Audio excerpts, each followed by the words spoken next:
High five. Notice how things looked a little more lush, colorful, and intense during UFC 258. Here's the story on the new camera used to create that effect. All you hardcores willing to shell out $70 for the UFC 258 Usman vs. Burns sleeper card were treated to not just a great main event fight but a new camera being debuted on the broadcast. According to the commentary booth, the promotion had shelled out big bucks to get 8K cameras similar to what we've started seeing in the NFL and WWE recently.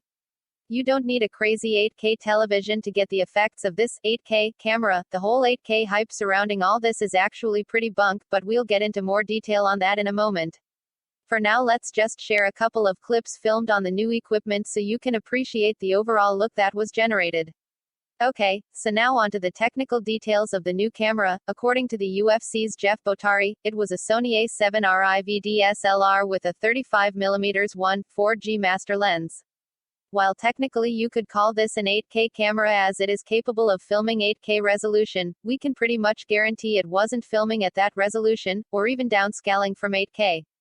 It was the lens that gave everything the lush colors and interesting depth of field look that caught people's eyes.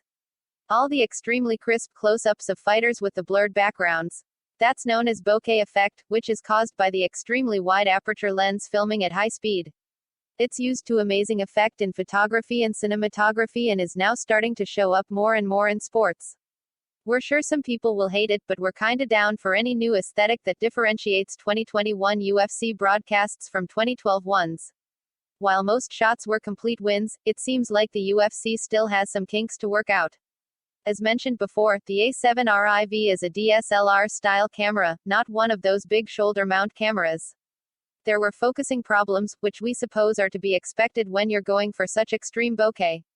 There were a lot of rigid movements during the broadcast that make me wonder whether the camera was mounted on a motorized gimbal, making it good for stationary moments like intros and post-fight but not so much for the actual fights themselves. That could certainly change as UFC staff get more practice with the equipment.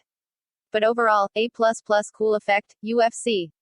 Here's hoping they scooped up a bunch more footage with this cam and they package them similar to what they do with slow-motion phantom camera footage.